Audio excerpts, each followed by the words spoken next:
A perfect storm has been brewing. Supercars are depreciating quicker than owners can blink. I'm looking at you, SF90s and other new hybrids. Regulation is squeezing the fun out of what petrol heads love, along with overproduction and the meaning of a limited edition being lost. Today, we're talking about the crazy balloon in supercar prices and why the industry is walking a dangerous tightrope. Hi guys, I'm Shmi. Hello and welcome back to the channel. Has the supercar bubble burst? Well, having been lucky to own a number of cars over the last 10 to 15 years, we've got a lot that I'd like to talk about.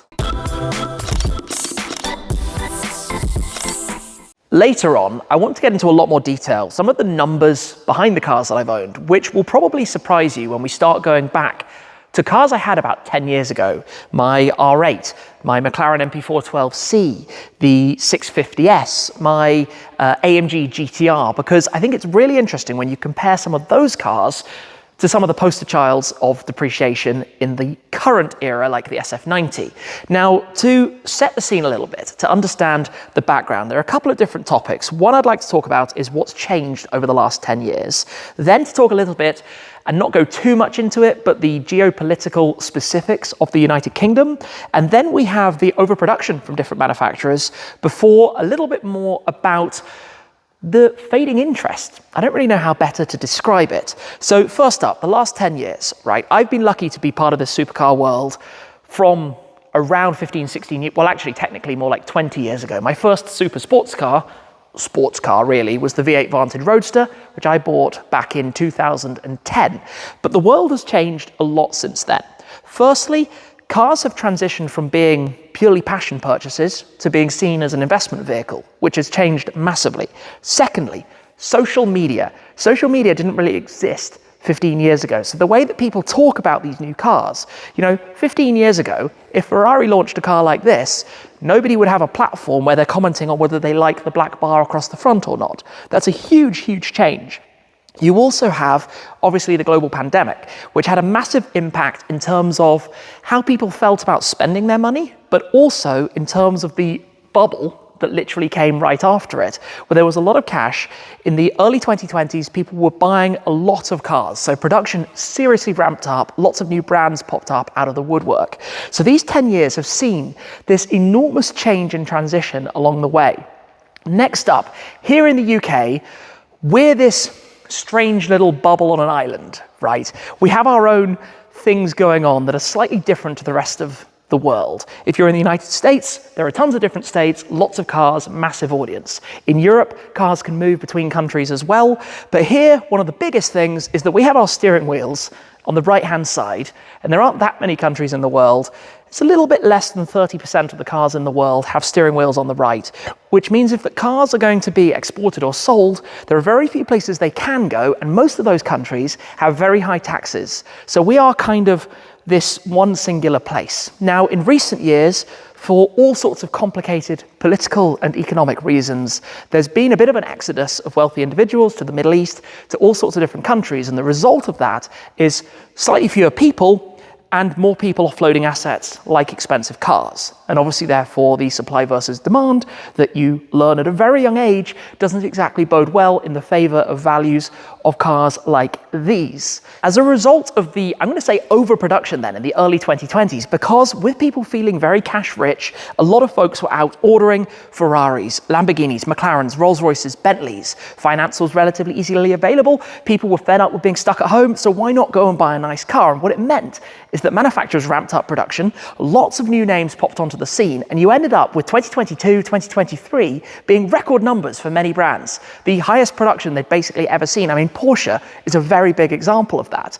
But of course, these things tend to have equal and opposite swings. So as a result of this flood of the market, it's obviously had an impact on the values, and then now you have a lot of them just sticking around. The next very big topic, which is particularly relevant with the 458 Speciale, is that a lot of people look back at that kind of era 10 years ago or so as one of the absolute best. NA engines, no hybrid gubbins, no strict sound regulations and beeps and annoying systems and software that all of these newer cars have. I mean, the SLS Black Series is another perfect example. So is the 675 LT. Things have changed a lot in the last 10 years. And it means for those of us that have petrol in our veins, the petrol heads out there, the industry isn't what it used to be. Nostalgia, and I've spoken about this a few times recently, has become such a key topic to the changing of this market. What we're talking about today are not cars like this. The GMA T50 that belongs to my friend, currently residing in the Halo Bay here at the Museum. Hypercars. Hypercars are their own segment of the market because cars like this, when they change hands, they move across borders, they move internationally. Many of them are left-hand drive. But if you think back to 20 years ago or so, the only car really in that segment at all was the Bugatti Veyron. It was the only €1 million car in the world. Fast forward to today, and if you want to spend a seven-figure sum on a car, you have probably 50 or 60 different choices. I mean, GMA alone have the T50, T50S, T33, T33 Spider, future cars coming. I have my Zenvo TSRS, the ultimate Schmeemobile, the newer Zenvo Aurora that came to visit as well. And then all of the cars from the more mainstream brands, from Bugatti, from Koenigsegg, from Pagani, you name it. This section of the market is so different to that of supercars. Now, once you start talking about how all of this works, while this video isn't about politics have a huge impact on how different countries look at different cars, how the tax systems work. It changes the buying habits, it changes the way people treat them, look after them, and of course in recent years how the financial side, the investment side, which we talked about a lot with the Speciale, has kind of become a pretty big thing at the end of the day. So it's supercars that I really want to touch on, cars that are 100,000 to a couple of £100,000, because those are the ones that have this volatility and have had a massive change. Over the last 10 years, a lot has changed, and I think it's pretty well summarized by the fact that I am sat here right now next to a Ferrari limited series mid-engine supercar of 10 years ago and a car right behind me that's brand new. Because in that 10 years, you've gone from a 458 Speciale with just over 600 horsepower and a naturally aspirated V8 to the car behind me, the SF90 XX, which has over 1,000 horsepower, as well as twin turbochargers, 3 electric motors, and a ton of clever technology. There's been a massive development and improvement in performance terms, in pricing within the segment, but in terms of what these cars are capable of, as the whole market, the whole segment has just exploded. It's completely ballooned. Of course, along the way, there have been some pretty big talking points, things like Dieselgate, which brought massive awareness of things that are perhaps untoward within the industry. For example, meaning that the regulators looked at things in a totally different way. The sound, the noise that cars make, the stricter regulation that's come in. As a result of this, look in central London. There are noise cameras. What I mean by that is within the city, there are literally sound detectors that when they hear a very loud noise, will take a photo of you and send you a fine for it. That's how this game has changed for the manufacturers in terms of what they're producing. Like I said, up from 600 horsepower and somewhere in the 3 seconds, going from 0 to 60 miles an hour, 100 kilometers an hour, to now doing it in many of the latest cars in about 2 seconds. These cars have got fast enough that for many, you could argue it's too much. In the 458 Speciale, you can put your foot down, you can hit the red line in second, you're probably going to be okay. In the SF90 XX, different story, trust me.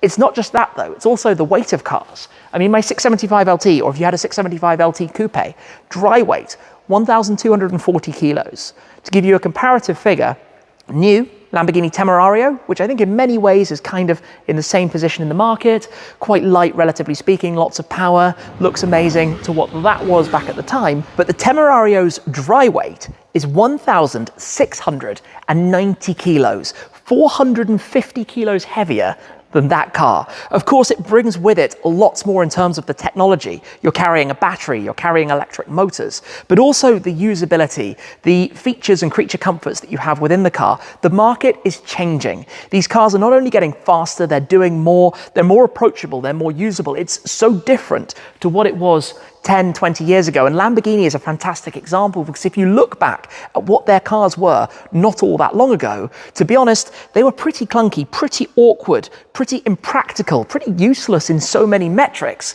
but they were very much about the passion, about the experience, about the excitement, which naturally is always diminished with the improvement of technology. It's catch-22. Which direction do you go in? And I think the GMA cars at the hypercar level are a perfect example of being all about emotion and not trying to chase chase the tech, but we are governed by rules, by restrictions, by what's happened as a result, I think, almost of cars like this, like the SLS, getting so loud that it's introduced this complete control over it, which unfortunately is just a natural progression. Over the last decade, a couple of other things that have changed. I'm going to say the devaluation of badges. If you think about AMG, for example, you thought about cars like the SLS, you thought about C63s, S63s, some of the 65s with their big V12s, whereas now you'll get an AMG badge on something significantly lower in the product portfolio. And the same goes for BMW with their M badges. The same goes for Audi with the RS and the S logo, and how all of this has changed. And again, it increases the numbers of sales by those specific, more sporty departments, but at the expense of the purists for whom that always meant so much more. Another thing that's changed with it is the increase in production. Now, you can't overestimate this. So I recently drove with my friend Richard, challenged the road, his 550 Barchetta. That was a limited edition mid-front V12 Ferrari. Only 448 cars were produced. The next generation, the 599, had the GTO, of which 599 cars were produced, so up about a third. The next generation, the F12, had the F12 TDF, up from 599 to 799. Another third. The next generation, the 812 Competizione, went up from 799 to having 999 coupes and then 599 Apertas, the convertible. So 1,598 cars in total, double the F12 TDF before. And it remains to be seen, will there be a versione speciale, as they call it, a hardcore special version of the 12 Cilindri? And how many of those would they make? Will it be 2,000? Will it be more? These numbers are growing. The same goes as well with the SF90XX. There are 799 Stradales, the coupe, 599 of the XX Spider. The numbers have got so much bigger. It's not just Ferrari. Lamborghini, Murcielago SV, there were 350 cars. The Aventador SV, 600 coupes, 500 Spiders, Roadsters. Then there was the SVJ, 900 coupes, 800 Spiders. The numbers have just got bigger and bigger from every brand. So what does a limited edition model mean now? Does it still carry the same weight that it used to when cars were genuinely such low production? Even the SLS Black Series, the number was never publicized. We know it's in the region of 500 cars, but it's only 500. And the GT Black Series took that up significantly. It's believed to be around 1,500, again, not published by Mercedes-AMG, but that's triple the number of cars, only 8 or so years after its predecessor. And you see this across the board. While this video itself is not about politics, a very sensitive subject, I know, we do need to touch on the political world just a little bit, because it does have quite a big impact on our topic of discussion, on the world of cars.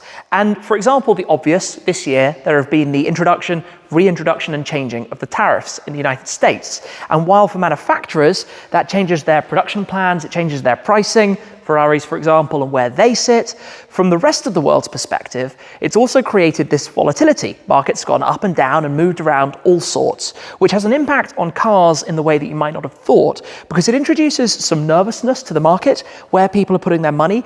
Is an automotive product the best asset class to be buying at that time? It also changes finance, loans, and what they're doing. You're going to wait until you can get the best deal right. So it has an impact here as well in that context. Then when you talk about the United Kingdom, as I mentioned, it's been a strange couple of years here, very different government, very different setup now, very different structure, and it's meant that a lot of people have chosen to leave the country. A lot of people who would buy these kinds of things have been departing. I say a lot. Relative to the entire population, of course, it's quite small, but it is a significant number in terms of the number of these cars that get produced, which means more on the market, fewer potential buyers, and it's going to change even more in the years ahead. As a result of the departures and the financial pickle of the country, obviously taxes are going to go up. There's going to be actually probably big changes in terms of road tax in the coming weeks. We'll find out about that very, very soon.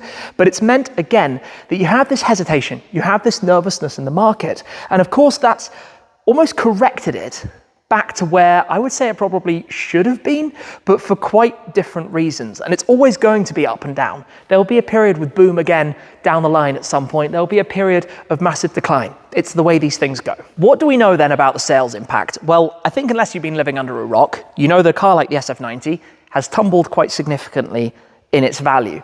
But it's not just the SF90, it's obviously the 296 as well. It is, of course, cars like the Lamborghini Revuelto. They've also fallen harder than I think people have really discussed. Now, of course, cars are advertised at some price. They trade below that. So when you've got a very small market, it's hard to gauge where a car actually sits. I mean, even here in the United Kingdom, The cheapest advertised Speciale that isn't a higher mileage example, so if you're looking at the lower mileage cars, is somewhere in the high 300s. I bought this just over 300, so it gives you that sense of the discrepancy in the pricing of the market. The Revuelto, in fact, actually once sold at a Bonham's auction, a car with a bit of a story, but only a couple of months old, basically delivery mileage, for about 160,000, including taxes and fees, under its list price. So for 400,000 when it was 560 new a couple of months earlier. It's only 25% or so of the car, but it's an enormous amount of money. Absolutely enormous, and we're going to get to some of the exact figures behind these and some of the cars I've owned in the past also. But there's another side of this market that wasn't so visible pre-social media. And social media, YouTube, Twitter or X, Instagram, Facebook, TikTok. You see so much more talk about this now than you would have done 10 years ago. It wasn't a thing. Something fascinating often with brands like Ferrari, if you want to sell a car like this through your main dealer, they will only advertise some of the cars that they have available. Now, I remember this, in fact, back in the days of the 458s, it was normal that the dealer could only perhaps advertise 2 of the 10 cars they might have in stock. Something you might not have thought about, by the way, I think I might have mentioned this. The first owner of this car, believe it or not, the first owner of this car got a discount from list price, ordering it to his specification. That's how the market was as recently as this will have been ordered in 2014, so just over 10 years ago. That's how quickly this has changed, but it wasn't really talked about because you didn't see it on social media. You didn't see that change and where prices for cars were sitting. Who doesn't love a story of some mega supercar depreciation? I certainly don't, but in the interest of transparency, I want to share some really interesting numbers with you that I've been working out about cars that I've owned in the past and compare them to the SF90. And I picked the SF90 specifically because it's very much the poster child of modern supercar depreciation, especially in the United States, because in the early days, 3 or 4 years ago, they were trading with huge premiums on the used market, dealer markups, best part of $1 million for an SF90. Here in the UK, from day one, they depreciated. So I knew the day that I collected mine, it was going down. I knew that was going to be the case. I just didn't realize how much. So my car, as per the spec video I did back at the time, and I've owned it now for a couple of months shy of 4 years. Can you believe in 2 or 3 months, it's 4 years old? That time has flown by. But it cost me £465,000. And to be honest, for a 1,000 horsepower hybrid supercar, basically with hypercar performance, that came out in 2019, only a few years after the Holy Trinity, that felt like a bargain. You got a lot of car for your money relative to anything else. Of course, the story has not been so favorable in terms of values. And if I had any idea how horrendous the number I'm about to give you would have been, it might have changed my decision, but we are where we are. So it was 465 new. In today's money, my car, which it's a nice spec, but it's not crazy. It doesn't have the Assetto Fiorano, and I've done some decent mileage with it, the best part of 10,000.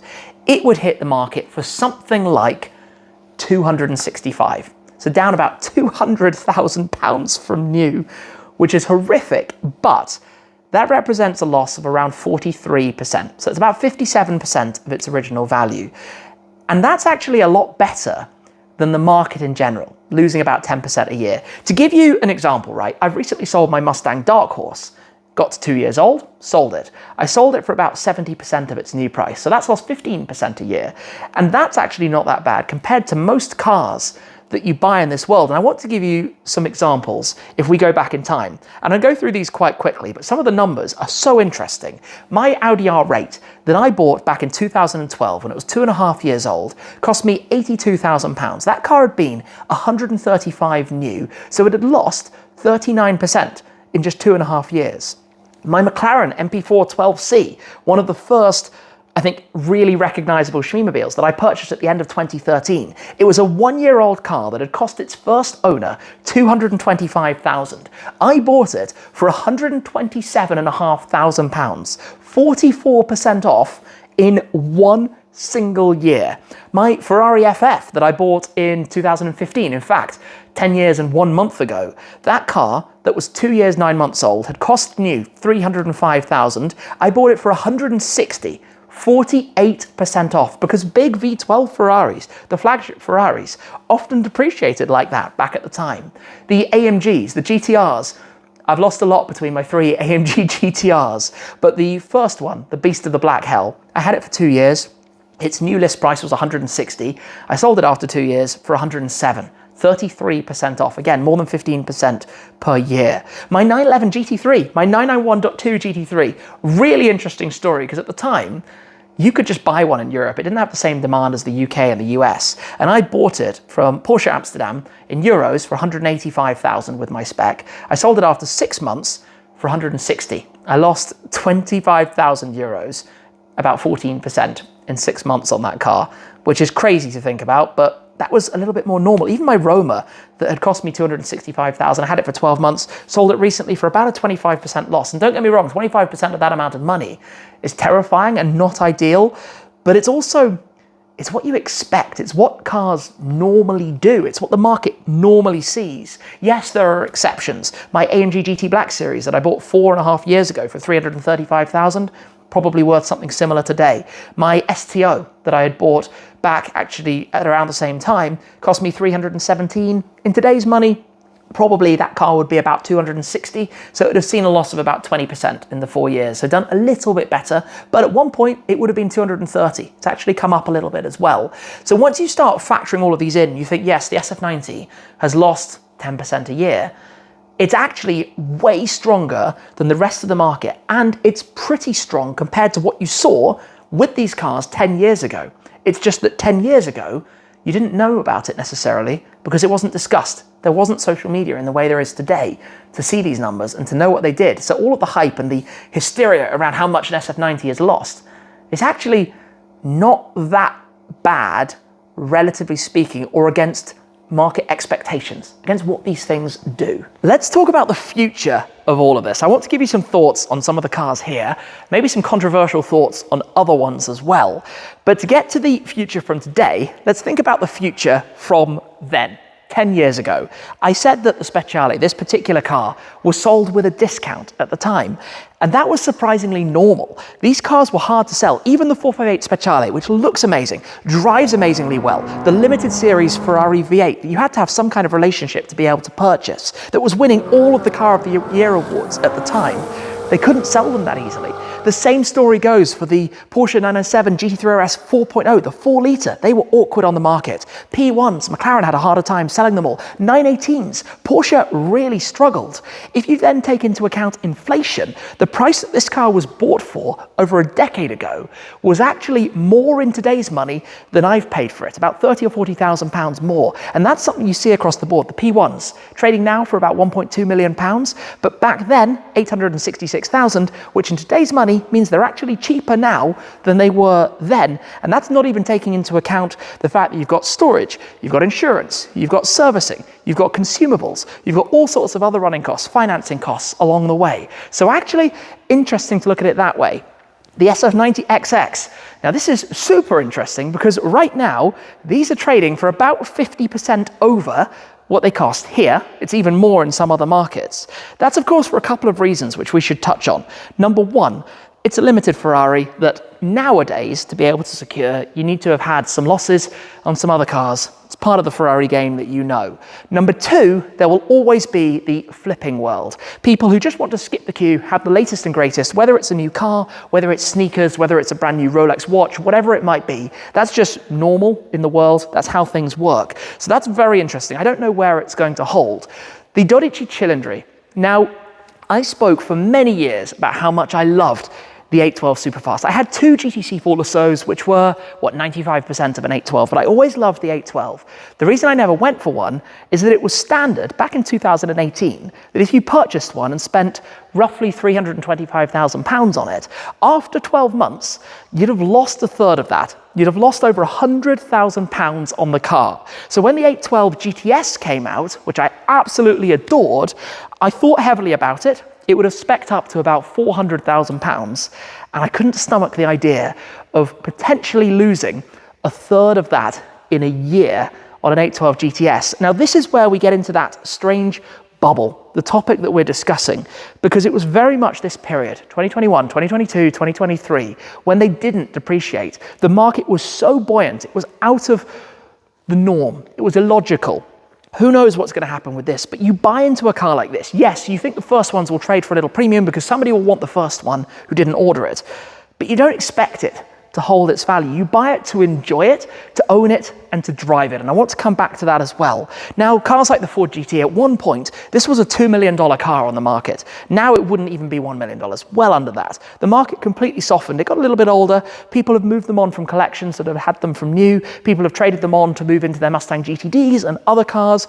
And it's just a natural progression with some of these things. Of course, we could touch on literally everything here. There are tons of different cars that have different positions in the market. The SLS Black Series, when I bought it, I paid roughly what it cost new when I bought it 6 years ago. Now it's worth double that, which is incredibly lucky. It was a dream car. I wouldn't have been able to buy one probably in today's market. That's just the way it goes. But when you look at these new cars, there is this overproduction. There are lots of them being produced. Cars that were limited edition. I mean, again, touching on this, we don't know the exact number. It's something like 500 cars that they actually made, right? But nobody knew that number. Comparing to today, the numbers have grown. We talked about it with the Ferraris, right? The numbers have just got bigger and bigger and bigger with each generation. Look at the Aston Martin Valhalla. Amazing car, incredible to drive, looks amazing, mega technology, but it's about £1 million with options, 850,000. They're making 999 coupes, plus there could potentially be other versions, maybe a convertible, maybe something else to come. It's a lot of cars at a very high price point, and that will have come about going into development and all of that side of things when the market was at its peak, at its most buoyant. And that's what you've seen as well from so many hypercar manufacturers coming up with the ideas to put these cars into development, to go ahead, clicking the button from which there isn't really any point of return afterwards at a time when the market was super strong. Now it is less so. It works both ways though, because take here in the UK, if fewer people right now order something like a Valhalla, it means down the line, there's a very limited supply when demand might come back up. So it can actually work in favor. I find this topic very interesting to try and understand and go into a little bit more. What does it mean with Ferraris? Well, it's been discussed in the media that the amount of Ferraris being delivered to the United Kingdom is going down next year. This year, I think it was around 750 cars. We're expecting a 20 to 30% reduction on that number, which is twofold. One, fewer people buying the cars. Two, the amount of loss that they've taken has been disproportionate to other regions. So I guess the idea behind the scenes is to try and add some value back into them. When it comes to the new 849 Testarossa, I have genuinely spoken to so many customers and people in the dealer network, and the take up for that car has been phenomenal, which is a bit of a surprise because you might think, oh, it looks hideous, so I have no interest. But actually they've been really popular. The Amalfi, not so. Amalfi has been a bit of a challenge. Similarly, Lamborghini with the Temerario. Wonderful car. When I drove Temerario, I was blown away, but it's a lot of money. And these cars, while on paper, they are phenomenally quick. They offer amazing technology. They look incredible. They don't have that same emotional connection of some of the older cars. And maybe the Vantage GT8 is a great example of that. Silly car, not particularly fast, doesn't make a whole lot of sense. Big old school NA V8 engine, manual gearbox, heavy clutch, heavy steering, silly expensive carbon bodywork on a car that, well, it doesn't really help with saving weight on this thing to begin with. But yet, it's the connection that you have with the car. And it's a very different challenge than it was 10 years ago for manufacturers to do this with the struggles around noise, with the struggles around the first thing that connects you to a car, the engine sound, the extra cylinders. And of course, in a world with EVs, where they are so fast, they make even a fast combustion engine car seem slow in comparison. So has the bubble burst? I think the bubble that we had for a very short period of time, from around 2020 to 2023, has completely gone. It skewed the market as more cash was available. People were able to jump into more cars. And at that supercar end, it meant people just ran out and bought whatever, 296s and SF90s. It meant that there were too many of these out there. And as a result, now that the market is softer, there aren't the customers to buy all of the cars that are for sale, which is emphasized even more, as I mentioned, because of the political and the geographical reasons here in the United Kingdom, and the steering wheel being on a different side. If it could go to a different country easily, it would add more value to these. I spend a lot of time thinking about this, and I wanted to share some of the insights from my experience of this world, spending a lot of time obviously going to different supercar events, meeting so many different people. And of course, I'm not going to say it's not a problem, it's normal. Normality has returned. That's my conclusion for this. If you like videos like this, check out the one right over there. That's it for this time. Thanks for watching, and I'll see you again very soon. Cheers.